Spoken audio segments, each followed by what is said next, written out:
What's up, everyone? Back again, back on YouTube. Welcome back to the old card shop. It's been a while since we made a video, and I feel like now is a really good time to kind of jump back in and start making videos again, because I actually have a new series that I'm going to be dropping that I used to kind of do once in a while here on the channel.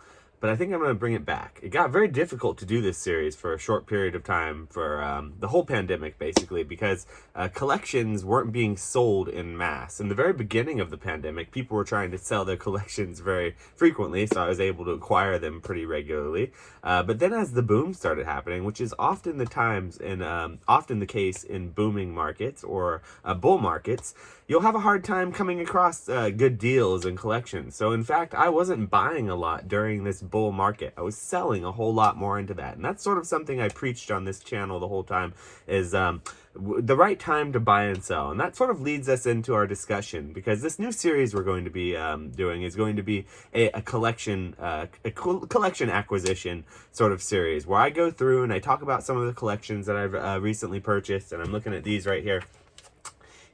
And typically these types of things only can happen in a bear market. And that's because usually, like I said, the market typically doesn't want to let go of things that are only going up in value. So as we've seen in the last month or two, I apologize, I've been gone. I haven't really been posting about this on my YouTube. I've been on Whatnot. I stream regularly on Whatnot four to five times a week.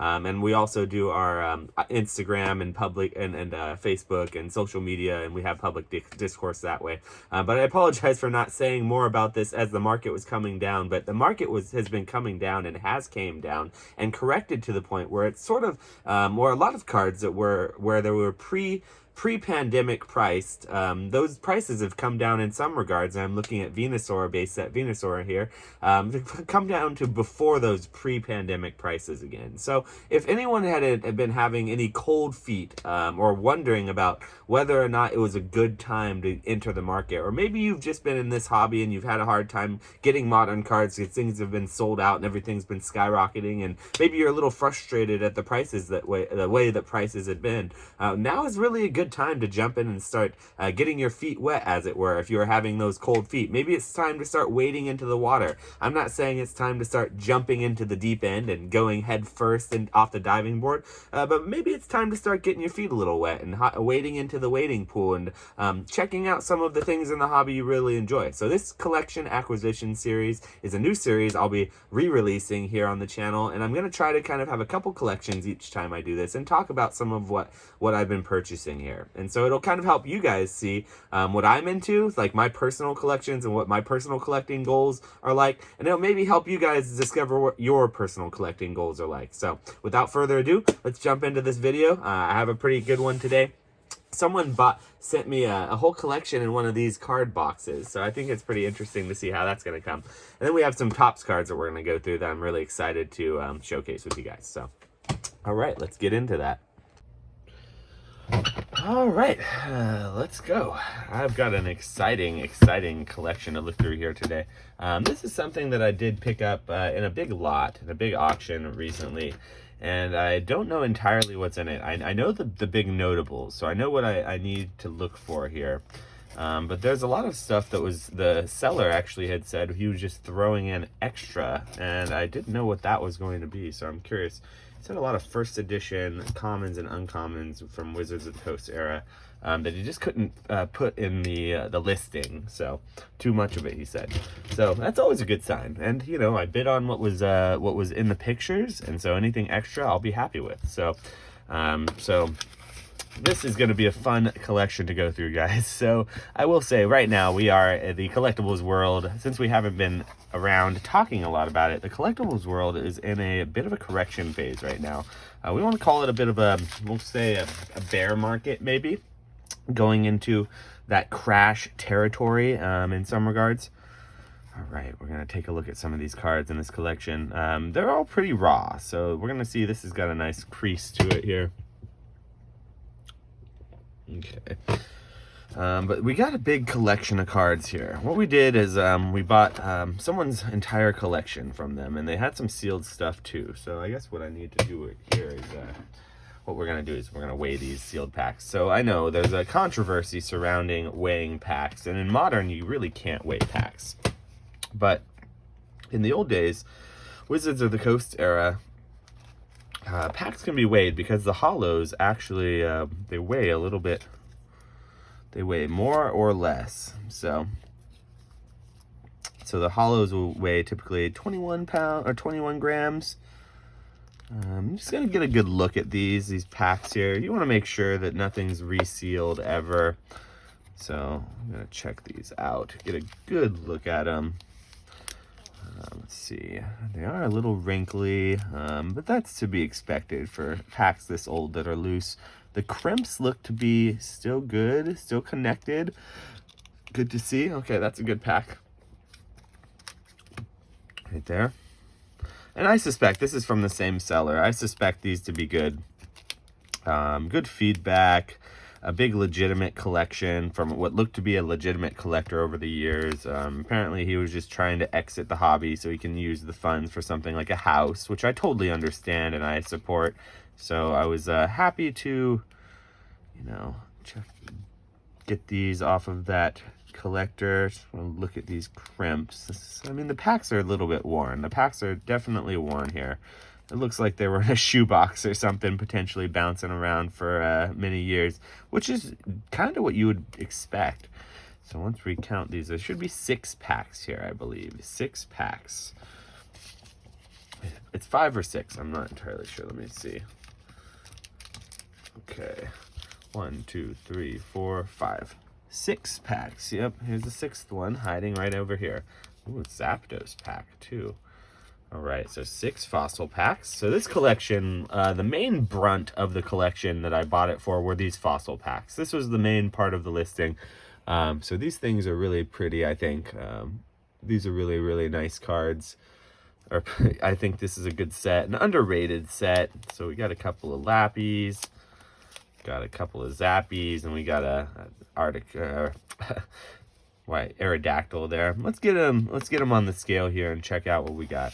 We want to look for some heavy packs here. So what we're looking for are heavy packs. So here we go. We're going to check them out. We want like 20.7 or higher. 20.7 is a light. 21. Ooh, yo. Hey, 21.6. That is a heavy pack. All right, here we go. That's a nice one right there. That's a good find. So let's go. Okay, put that one on there. 20.74. Okay, so what we're seeing there is what looks to be basically a light pack versus a heavy pack. So that is good. So we have a light pack and a heavy pack. And, ooh, okay. 20.91. So that looks like it's right between those two. So that's like a maybe light or heavy. That's interesting. Okay. Then we got one of these ones. Oh, yes, another heavy pack. Okay, this is already worth it right here. Getting a few heavy packs on these vintage packs is worth it. This is an absolute heavy pack right there. So 21 plus grams is a heavy one for sure. Let's get, oh my God, another one. Here we go. Let's go. Here we go, guys. 3 heavy packs, 1 potentially heavy pack. Oh, this one's got a little something on it. What is that? Oh, that's just from the packaging. Okay. 3 potentially. Well, maybe that will weigh differently since that's off of it. 20.93. Okay, that's still kind of right in the middle there. All right, now the last pack we're going to get in here. Let's see. Can we get another one? Can we get it light or heavy? It would make sense if it was light considering. Okay, woo! Here we go. That's one of the things, guys. You buying packs online, you never know. You know, everyone says they're unweighed, but you never know if they are or not. This one truly does look to be an unweighed pack bundle. So let's see what other kind of stuff is in here. Ooh, these look real heavily loved, well loved in this stack of cards. But these look to be the extra cards that were in there. Oh, wow. Wow, those are old. Yeah, those are definitely old cards. Let's check out what he decided to top load here. So we already saw the Mewtwo. We got a really heavily played. Oh, that's a cool Dark Persian. The hollow Dark Persian there. That's an alternate hollow that you don't see too often. Ooh, that Togepi's seen better days for sure. Let's get you back in there. Oh, and it's raw dogged with no sleeve, huh? Raw dogged in there with no sleeve. You dog, you. None of them are in sleeves. Oh, you dog. This is going to be a fun extraction, guys. This is a... okay, so this is one of the things that you really hope not to ever have to deal with. But the reality of the situation is that sometimes you get these sellers who will actually ship you things without sleeves, and these are all just directly in the top loaders. I suppose I'm lucky they're in the top loader, but okay, all right, that's fine. That's fine. We got ourselves 4 heavy packs, 1, 2, 3, 4, and 1 maybe heavy pack out of it. So we are happy regardless here. Okay, we've got a nice little Team Rocket. We're gonna have to be gentle with these now that I know they're not in their sleeves here. It's a lot of cool stuff, though. A lot of really cool stuff in here. Stuff you just don't see every day in normal collections. These are Haunters, Ghastlies in different language. Okay. Pre-release Aerodactyl, first edition. That one looks to be in pretty good condition, too. Okay. Expedition Hollow. That's pretty nice, too, all things considering. Yeah. Oh, wow. Okay. So that's pretty interesting to see all that. And now it looks like there's a ton of really, really well-loved. Like, just judging by the color of the cards, like, very, very well-loved. These, like, look like they might have water damage even on them. Looks like some potential water damage. But e-readers in there, some good artwork, some cool binder cards, potentially if people don't mind. It's a rare Steelix, Flygon. Yeah, I mean, there's some cool stuff in here. If people don't mind damage cards, these are great for binders. I know I don't mind damage cards in my binders, so I'll probably be digging through here, looking for set cards. Whew. Some really, yeah, that's water damage right there. That is definitely water damage for sure. Hey, look at that. Might need that Dark Slowbro after all, actually. These even feel kind of wavy, like they had the water damage on them. I bet you these were all kind of, oh, they're even a little bit damp still. These need to be put under a fan or something. That's an unfortunate thing to see that much water damage on these old, beautiful cards. But you know, it's just one of the things you see with vintage things. That's why when you do find good condition vintage cards, it is very, very rare, but it's also a treat when you can find them, because typically speaking, they don't stay in good condition over the years. You know, you throw it in that's what happens. You throw it in your closet and you have a flood, and you know, these cards that you forgot about. Oh, look at that Jiggly. I love that Jigglypuff right there. The cards that you forget about aren't the first thing that you go and grab in an emergency. You leave it behind, and maybe it gets a little soaked from the flood. So, you know, these types of things happen. It's common. I've heard that story 1,000 times. You know, similar variation of that. You know, flood, fire, storage. I myself have gone through several of those as well, so it's certainly something that we all see. But it's still, to me, still really cool to get these kinds of cards, because there are still things in them that I find to be fun. I like seeing the cards. I love to see, even with those conditions, the artwork is still perfect. It's still fantastic, and get to see some really cool eras of Pokemon. Like, I didn't collect during this era. Oh, it's an Espeon. Look, it's just an Espeon hiding in there randomly. All right, we'll take that. We will take that. Some, like, legendary collection stuff. I mean, you never know what you find in these types of collections. I mean, I got to go back through all this. This is certainly stuff that's got to be gone through again, because there are some good things in here hiding, like that Poliwrath. That's going to go in my personal collection. Look, a counterfeit, like, sticker card. That's great. Used to see those running around all the time. Never understood why people counterfeited those, but you know, Pokemon was booming back in the late 90s, just like it is now. And you'll see sometimes with those booming, oh, it's a Topps card. That's funny. It's just a shame what kind of condition these are in. They're really rough. I would never be able to sell any of these, or not in good faith to people because of the damage they're in. But for collections, I think they're real nice. And it's still cards. Someone like me, an old timer like me, sees something like this, and it really brings a smile to me, to my face. So let's get these out of here. Let's get them all sorted. And I'm going to have to go back through all of these and do some surgery, it seems like. Okay, another night of surgery here. That's all right. Man, wow. 4 heavy packs. Potentially heavy pack and a light pack. One of the packs was light. I can't even. That's so wild. Okay. The next little batch of cards that we're going to look at here is something of mine that's really a personal favorite of mine that you don't really see that often. It's these Topps cards. So these are kind of interesting cards. These are my favorite full arts from English. So these are all Spectrochrome. See how they kind of have an extra amount of hollow to them? This handful here, all Spectrochromes. These are all normal Topps Chrome. You can see kind of right there in the top corner, there's the Topps Chrome symbol, the corner of each card. That's how they're different from the normal TV animation cards. They're just a little shinier though. They're just shiny cards. And so I picked up this this collection here. Picked up this collection in a big lot, in a big bulk lot. And what we saw during the boom is these Topps cards boomed harder and they busted harder as well. And so that's kind of typically what you see with those auxiliary items.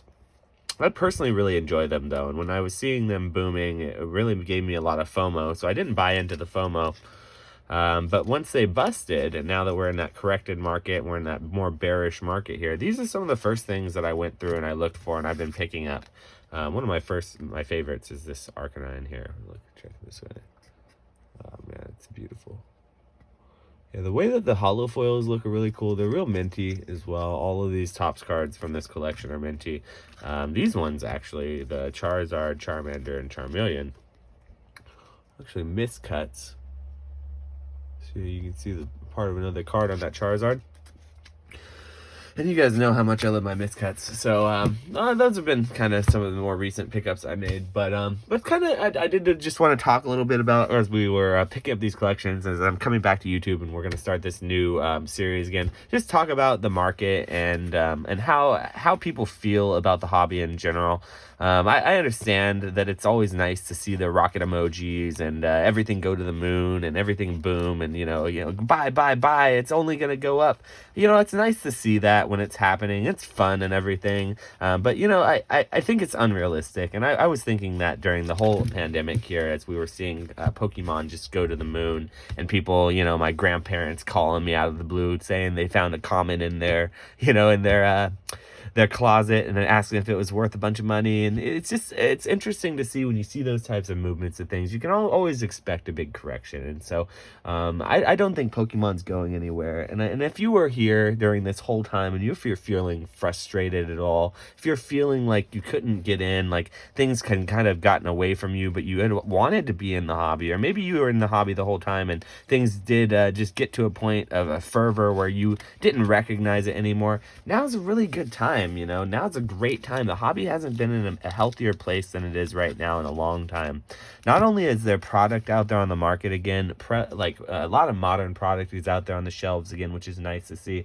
But there's a booming amount of people and a booming market surrounding this stuff. Like, I've never seen so much interest in this hobby in my whole life. And so I just want to say, I watch a lot of other YouTubers, and one of them in particular, Alpha Investments. Shout out to Rudy. I know he's not going to watch this, but if you ever get down on yourself, just try to look back at what you got into the hobby for in the first place, and think about what you loved, and maybe go outside, look at some of the nature, look at the great things in this world.